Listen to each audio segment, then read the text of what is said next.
Hello, praise the Lord, जय मसीह की। परमेश्वर आप सबको बहुत आशीष दे। प्रियो, परमेश्वर का धन्यवाद कि परमेश्वर ने एक बार फिर मौका दिया आप सबके बीच में आने का। हम देखते हैं इन दिनों बहुत सी जो है सताव की घटनाएं आ रही हैं। अभी रिसेंटली एक वीडियो आया था जिसमें कुछ लोग जो है कुछ मसीह बहनों को ज़बरदस्ती उनसे नारे लगवा रहे थे और उनको मूर्तियों के सामने लेकर गए।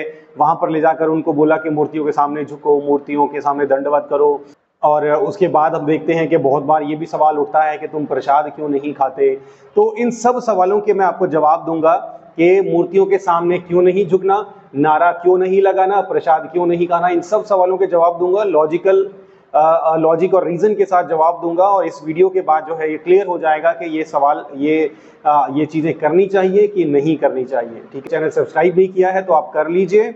और अब आपके जो भी अगर कोई सवाल रहते हैं तो संडे रात को 9 बजे मैं लाइव आता हूँ। लाइव में आप अपने सवाल इस विषय से रिलेटेड भी और कोई और विषय भी हो उससे रिलेटेड भी आप अपने सवाल ला सकते हैं, पूछ सकते हैं। मिनिस्ट्री को यदि आप सपोर्ट करना चाहें तो सारी डिटेल आपको डिस्क्रिप्शन में मिल जाएगी। ठीक है, तो आइए हम शुरू करते हैं। तो सबसे पहला सवाल ये जो अक्सर उठता है कि क्या एक मसीह को मूर्तियों के सामने दंडवत करना चाहिए, मूर्तियों के सामने सिर झुकाना चाहिए, मूर्तियों के सामने खड़े होकर गीत या उपासना या आराधना करनी चाहिए? तो इसका जवाब है नहीं। एक सच्चा मसीह कभी भी मूर्तियों के सामने सर नहीं झुकाएगा। क्योंकि एक तो सबसे पहला रीजन तो यही है कि बाइबल इसके लिए साफ मना करती है, और अब मैं इसके पीछे का आपको लॉजिक और रीजन दोनों बताऊंगा। मूर्तियों के सामने झुकने का मतलब है, मूर्तियों के सामने दंडवत करने का मतलब है आप उन मूर्तियों के जो ओहदा उन मूर्तियों को मिला हुआ है, इंसानों ने जो ओहदा उनको दिया है कि ये ईश्वर है या जो है ये इंसानियत को चलाते हैं, मानव जाति को चलाते हैं, संसार को चलाते हैं। जब आप उनके सामने झुकते हो तो बेसिकली आप उनके इंसानों के द्वारा दिए गए इस ओहदे को आप एक्नॉलेज करते हो, है ना, कि हाँ ठीक है, हम मानते हैं कि आप ही ईश्वर हो। हम मानते हैं, जो लोग बोलते हैं या जो मान्यताएं हैं वो सही है कि आप ही ईश्वर हो, आप ही दुनिया चलाते हो। अब एक तरफ तो आप जो है परमेश्वर को मानते हैं, एक तरफ आप परमेश्वर की उपासना आराधना करते हो। ठीक है, आप परमेश्वर की आराधना करते हो, परमेश्वर की तारीफ करते हो, परमेश्वर के आपने सृष्टि बनाई, आपका धन्यवाद, आपने हमें जीवन दिया, आपका धन्यवाद, आप सब कुछ चलाते हैं, आपका धन्यवाद, आप हमें खाने को देते हैं, आपका धन्यवाद। एक तरफ तो आप ये सारा क्रेडिट और इसकी सारी महिमा आदर आप परमेश्वर को दे रहे हैं। दूसरी तरफ आप मूर्तियों के सामने जब आप झुक रहे हैं तो आप वही सेम आदर, वही सेम उपमा, वही सेम तारीफ, वही सेम रिस्पेक्ट आप मूर्तियों को भी दे रहे हैं, जो कि दोहरा चरित्र है, दोगलापन है। आप इसको ऐसे समझिए कि एक पत्नी जो है वो अपने पति के प्रति वफादार रहती है, अपने पति से प्यार करती है, अपने पति के लिए सजती संवरती है, अपने पति के लिए अच्छे अच्छे खाने बनाती है, अपने पति की तारीफ में गीत गाती है, अपने पति की सब जगह तारीफ करती है। वही वो अपने पति को छोड़कर वही सेम चीजें किसी और पुरुष के लिए भी करती है। ठीक है, किसी और पुरुष की भी तारीफ कर रही, किसी और पुरुष को भी आदर प्रेम दे रही है, किसी और पुरुष के लिए जो है वो गीत गा रही है, वो सब कुछ वो किसी और पुरुष के लिए। तो ये जो है ये व्यभिचार कहलाता है। मूर्ति पूजा के जब आप करते हैं, जब मूर्तियों के सामने आप दंडवत करते हैं तो ये आत्मिक व्यभिचार कहलाता है। ठीक है, ये ऐसा ही है जैसे एक पत्नी अपने पति के साथ तो प्रेम करती, किसी और के साथ भी प्रेम करती है। ठीक है, ये पाप है। दंड, जिसका सजा जो है, मूर्ति पूजा का दंड जो है वो बाइबल में हमें पता है कि अनंत काल का नरक है। ठीक है, तो मूर्ति पूजा करना इसलिए गुनाह है, इसलिए गलत है। या तो आप परमेश्वर के सामने दंडवत करो या आप मूर्तियों के सामने दंडवत करो, आप दोनों में से एक ही की उपासना करो, दोनों की उपासना मत कीजिए। ठीक है, मूर्तियां तो देखो अपने आप में कुछ नहीं है, वहां पर तो आप चाहे सिर भी फोड़ दो, वहां से आपको कुछ नहीं मिलने वाला, वो तो इंसानों ने बनाई है। मूर्तियां अपने आप में कुछ भी नहीं है। अभी दिख रही हैं जो लोग आज उनकी उपासना कर रहे हैं, शाम को या कुछ दिन बाद वही उनको कूड़े में फेंक कर आ जाएंगे। ठीक है, आप जगह जगह देखो, पेड़ पौधों के नीचे देखो, आप वो मूर्तियां, वही लोग मूर्तियां फोटोएं उन्हीं की उपासना करते हैं, वही शाम को कूड़े में पड़ी होती हैं। तो वो उनको भी पता है, उन लोग जो लोग उनकी उपासना कर रहे हैं उनको खुद अपने दिल में पता है कि ये मूर्तियां ही हैं, इंसानों ने अपने हाथों से बनाई है, इनमें कोई जान नहीं है, कुछ नहीं है। जिसके दिल में आया उसने आंखें बना दी, कान बना दिए, 2 हाथ बना दिए, 4 पैर बना दिए, तो वो अपने आप में कुछ नहीं है। यहाँ पर एक बात और बता दूं आपको कि मूर्ति चाहे खुद यीशु मसीह की ही क्यों ना हो, वो भी मूर्ति ही है। अगर कोई यीशु मसीह की मूर्ति बनाकर या यीशु मसीह की तस्वीर के सामने उपासना करता है, वो भी मूर्ति पूजा की ही कैटेगरी में आता है। वो सही नहीं है, बिब्लिकली वो भी गलत है, क्योंकि बाइबल कहती है परमेश्वर आत्मा है। ठीक है, परमेश्वर सारी सृष्टि का मालिक है, जिससे सारी कायनात को बनाया, हम उसको अपने हाथों से कैसे बना सकते हैं? तो जो लोग ऐसा करते हैं, चाहे वो क्रिश्चियंस हैं, चाहे वो कोई भी है, जो लोग ऐसा करते हैं वो गलत करते हैं, बिब्लिकली गलत है।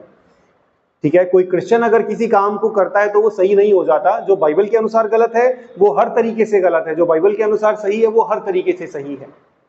ठीक है, तो इसलिए मूर्ति पूजा जो है वो गलत है। अब दूसरा जो बात आती है, दूसरी बात ये कि प्रसाद जो है, बहुत बार हम देखते हैं कि लोग ये अक्सर ये सवाल पूछते हैं मसीही लोगों से, वो लोग जो परमेश्वर को मानते हैं, उनसे ये पूछते हैं कि तुम प्रसाद क्यों नहीं खाते, प्रसाद खाना गलत कैसे है? तो ये मैं आपको समझाता हूं क्यों प्रसाद खाना गलत है। वो इसलिए क्योंकि प्रसाद भी बेसिकली मूर्तियों के ऊपर ही चढ़ाया गया। परमेश्वर को छोड़कर और किसी को भी यदि आप ईश्वर की उपमा देते हैं, ईश्वर का आदर देते हैं परमेश्वर को छोड़कर, तो वो बेवफाई, वो गद्दारी की कैटेगरी में आता है। ठीक है, अब जो मूर्तियों पर जो प्रसाद चढ़ाया गया, वहां पर चाहे आप चाहे कोई भी व्यक्ति, पहले तो वो मूर्तियों को अर्पण करता है या उनके सामने उसको अर्पण करता है खाने की चीज को, और उसके बाद वो आपको देता है। तो वो बेसिकली कर क्या रहा है? ये ऐसा ही है जैसे कि एक पत्नी अपने पति के साथ बैठी है और कोई व्यक्ति जो है किसी पराये पुरुष के मुंह से किसी चीज को खिलाता है, ठीक है, और वो उसकी जूठी की हुई चीज को आपको देता है कि ये लो आप खाओ, और आप उसको खाते हैं। तो अगर आप ऐसा करते हैं, अगर आप कोई पत्नी अपने पति के सामने किसी पराये पुरुष का जूठा खाती है, वो काम जो वो व्यवहार जो वो पत्नी अपने पति के साथ करती है और उसे सिर्फ अपने पति के साथ करना चाहिए, वही व्यवहार वो किसी पराये पुरुष के साथ करती है, तो उस पति को कैसा लगेगा?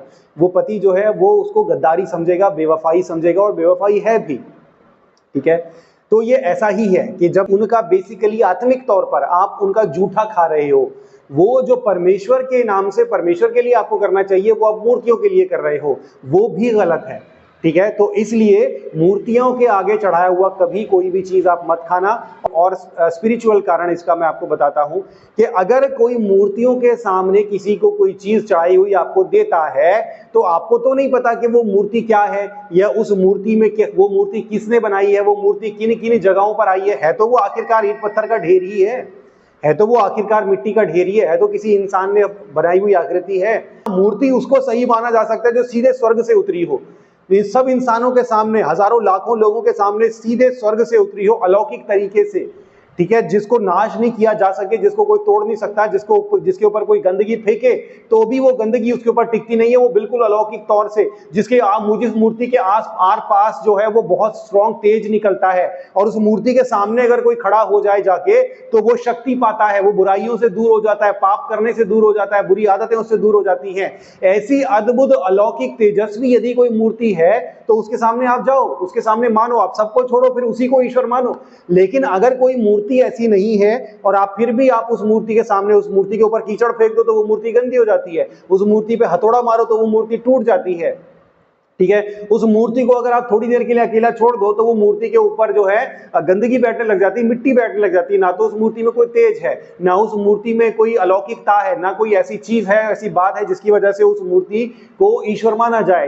तो आप फिर भी उस मूर्ति के सामने चढ़ाई गई, उस मूर्ति को ईश्वर की उपमा देकर, उस मूर्ति को ईश्वर मानकर उसको अर्पण की गई वस्तु अगर आप खा रहे हो, तो बेसिकली उस मूर्ति के साथ जितनी भी अशुद्धियां जुड़ी हुई है, जिन जिन जगहों पर वो गई, जिन जिन श्रापित लोगों ने उन मूर्ति को बनाने में हाथ लगाया, उनके जो जो काम थे, चाहे वो तांत्रिक था, चाहे वो कोई दारू पीने वाला, चाहे कोई नशा करने वाला था, जब उस व्यक्ति ने अपने हाथ से उस मूर्ति को बनाया तो उस व्यक्ति की चीजें जो है उस मूर्ति में आ गई। अगर वो दारू पीता था तो वो दारू पीने वाला श्राप उसमें लग गया, अगर वो कोई तांत्रिक था जो तांत्रिक विद्याओं में या इन सब चीजों में इन्वॉल्व था और उसने उस मूर्ति को बनाया, तो वो मूर्ति जो है, उस मूर्ति में वो सारी चीजें निहित है, वो इन्वॉल्व है। ठीक है, और क्योंकि मूर्ति कौन बना रहा है ये तो आप नहीं जानते, या जिस व्यक्ति ने बनाई वो अपने जीवन में कैसे कैसे काम करता रहा, उसके पुश्तैनी क्या थे, क्या उसके पुश्तैनी किस किस कामों में निहित थे, क्या क्या चीजें करते थे, या खुद वो जीवन भर क्या काम करता आया। जब उसने मूर्ति बनानी शुरू करी, उस मूर्ति को बनाने से पहले, कुछ समय पहले या काफी समय पहले तक वो क्या काम करता आया, या मूर्तियां बनाने के बाद वो क्या काम, कुछ तो नहीं जानते ना आप। तो जितने भी व्यक्तियों का उस पर हाथ लगा, जितने भी व्यक्तियों ने उसके साथ अपनी आस्था को जोड़ा, उन सब व्यक्तियों की अशुद्धियां अशुद्धियां जो है वो उस मूर्ति में आत्मिक तौर पर निहित हैं। और जब आप उस मूर्ति पर चढ़ाया गया प्रसाद जब आप खाते हो तो वो सारी लानतें, वो सारी बुराइयां, वो सारी अशुद्धियां जो है आप कहते हो कि ये लो जी, वो मूर्ति को आप कहते हैं कि ये आप पर अर्पण है, और जब आप उसको खाते हो तो इनडायरेक्टली आप उस मूर्ति के साथ जुड़ी हुई सारी अशुद्धियां अपने अंदर ग्रहण करते हैं। ठीक है, ये चीजें आपके लिए श्राप लेकर भी आ सकती हैं।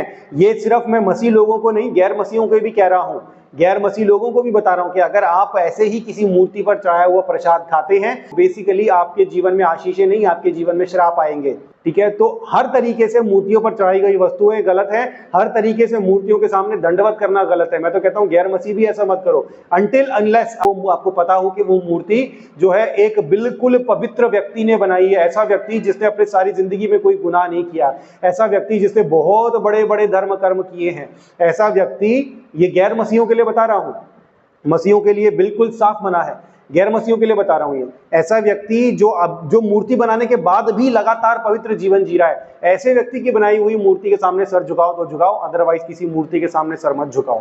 ठीक है, तो तीसरी जो बात है कि नारा लगाना क्यों गलत है। अब हम देखते हैं कि बहुत बार जो है ये मूर्ति पूजक जो है हाथ के बनाए हुए ईश्वरों की जो उपासना करते हैं, जो मान्यताओं पर आधारित ईश्वरों को मानते हैं, वो मसीह लोगों को जबरदस्ती बोलते हैं कि नारा लगाओ। ठीक है, तो नारा लगाना गलत क्यों है, इसका एग्जाम्पल मैं आपको देता हूं। फर्ज कीजिए आप किसी राजा के प्रति वफादार हैं और आप उस राजा की जय जयकार करते हैं कि राजा तुम्हारी जय हो, राजा तुम्हारी जय हो। ठीक है, और वहीं आप उस जिस राजा के राज्य में रहते हो, जिस राज्य से आपको सुरक्षा मिलती है, जिस राज्य के अधीन में आप रहते हो, उस राज्य से बाहर जब आप जाते हैं किसी और राजा के लिए भी आप वही नारे लगाते हैं कि राजा तुम्हारी जय हो, राजा तुम्हारी जय हो। तो आप जो पहला जो जिस राजा के प्रति आप वफादार हैं, उस राजा को यदि ये पता लगेगा तो आप क्या बेवफाई की कैटेगरी में आओगे, गद्दारी की कैटेगरी में आओगे, डबल क्रॉस करने की कैटेगरी में आओगे। ठीक है, तो नारा सिर्फ आपको उसी का लगाना है जिसकी जो आपके आराध्य हैं, जिसके प्रति आप वफादार हैं, जिसको आप मानते हैं अपने दिलो जान से, जिसको आप जो है अपना आराध्य, अपना ईश्वर होने की उपमा देते हैं, ईश्वर होने के लिए उसको आदर और मान और सम्मान देते हैं। ठीक है, तो नारा कभी भी लगाना है सिर्फ उसी का लगाओ जिसको आप मानते हो। और ये मूर्तियों के सामने, मूर्तियों का, इंसानों के द्वारा बनाए गए ईश्वरों का नारा लगा के आपको मिलेगा भी क्या। परमेश्वर की जय जयकार का नारा लगाओगे तो आपको आशीष मिलेगी, लेकिन हाथ के बनाई हुई मूर्तियों का नारा लगाओगे, मान्यताओं पर आधारित ईश्वरों का नारा लगाओगे तो उससे आपको कुछ नहीं मिलने वाला, कोई फायदा है भी नहीं। आप जितना मर्जी नारा लगा लो। आजकल देखो कितने तरह के काली कमली वाले बाबा चल रहे हैं और लंगड़ा बाबा चल रहा है, और पता नहीं कितना अलग अलग तरीके के जो ट्रकों के पीछे लगा होता है या लोगों के घरों में लगाया होता है कि बड़ी आंखों वाले बाबा की जय हो, बड़े होठों वाले बाबा की जय हो। मूर्तियां बनाई हुई है। एक राजस्थान में पता नहीं किसी जगह पर एक मंदिर है, वहां पर कुतिया माता बाकायदा मूर्ति लगी हुई है। ठीक है, अगर यकीन नहीं है इंटरनेट पे सर्च मार लेना, कुतिया माता का मंदिर है, वहां पर कुतिया की उपासना होती है। ये बोलना कितना अजीब लग रहा है मुझे, लोग उपासना करते हैं। ठीक है, तो मंदिर के अंदर जो मूर्ति रखी हुई है वो लोगों का मानना है कि वो ईश्वर है, लेकिन वो ईश्वर है नहीं। अब आप वहां पर जाकर नारे लगा रहे हो तो उससे आपको कुछ नहीं मिलने वाला। ये सिर्फ मसीहियों के लिए नहीं, गैर मसीहियों के लिए भी बोल रहा हूं। ठीक है, तो मंदिर तो किसी का भी बनाना हो, लोग तो इंसानों का मंदिर बना देते, जानवरों का मंदिर बना देते, तो उसमें कुछ नहीं रखा। ऐसा आप कोई भी काम ना करें जिससे कि आप परमेश्वर की आशीष को खोएं, परमेश्वर की आशीष आपसे दूर हो, चाहे कोई भी आपसे कुछ भी बोले। तो ये सारी बातें हैं। मूर्ति पूजा, मूर्तियों के ऊपर चढ़ाया गया प्रसाद खाना या मूर्तियों का नारा लगाना बिल्कुल गलत है। ऐसा बिल्कुल नहीं करना। ठीक है, अगर आप ऐसा करते हैं तो ये हर तरीके से गलत है। परमेश्वर आपको आशीष दे। God bless you.